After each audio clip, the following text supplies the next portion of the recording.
సంగారెడ్డి జిల్లా సదాశివపేట పట్టణ పరిధిలోని 14వ వార్డులో బీజేపీ అభ్యర్థి ఉల్లిగడ్డల ఉమారాణి నాగరాజ్ ఇంటింటి ప్రచారంలో బిజీగా పాల్గొన్నారు. ఈ కార్యక్రమానికి MLC Anjireddy, election incharge Jayashree కూడా పాల్గొని వార్డులోని ప్రతి ఇంటికి వెళ్లి అభ్యర్థిని పరిచయం చేశారు. 14వ వార్డు బీజేపీ అభ్యర్థి ఉల్లిగడ్డల ఉమారాణి నాగరాజ్ ప్రజల సమస్యలను పరిష్కరిస్తానని హామీ ఇవ్వడం ప్రారంభించారు. అధ్యక్ష అంజిరెడ్డి, ఎలక్షన్ ఇన్ఛార్జ్ జయశ్రీతో కలిసి ఇంటింటికి వెళ్లి విస్తృత ప్రచారం చేశారు. ఈ కార్యక్రమంలో 14వ వార్డు ప్రజలు భారీగా స్వచ్ఛందంగా పాల్గొని అభ్యర్థికి ప్రోత్సాహాన్ని తెలిపారు. ఉమారాణి నాగరాజ్ మాట్లాడుతూ 14వ వార్డులో ప్రతి సమస్యను పురస్కరిస్తానని, ప్రజల విశ్వాసానికి సరిపడే విధంగా పనిచేస్తానని హామీ ఇచ్చారు. వార్డు ప్రజలు బీజేపీ అభ్యర్థి విజయానికి సమర్థంగా నడిచేలా సపోర్ట్ చేస్తారని తెలిపారు. మున్సిపాల్లో 14వ వార్డు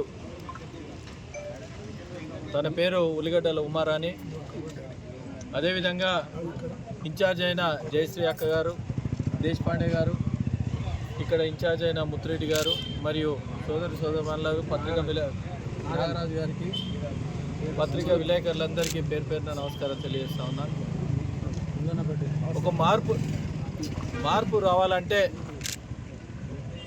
అవినీతిని అంతం చేయాలి, అభివృద్ధిని ముందుకు తీసుకుపోవాలంటే ఈ మార్పు కోసానికి భారతీయ జనతా పార్టీకి ఓటేయాలి. నేను ప్రజలకు కోరేది, ఎందుకంటే అవినీతి బాగా జరిగింది.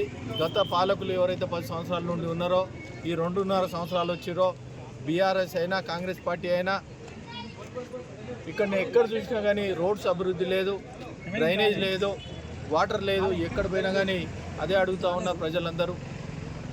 మరి ఏమైంది ఇన్ని సంవత్సరాల నుండి?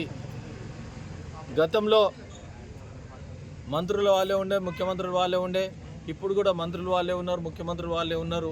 ఎందుకు ఫండ్స్ తీసుకొచ్చి డెవలప్ చేస్తలేరు? అదేవిధంగా నేను కాంగ్రెస్ పార్టీని ఒకటే అడుగుతా ఉన్నా, ఒక 1 ఇయర్ నుంచి ఇక్కడ మున్సిపల్ ఎలక్షన్ పెట్టలేరు.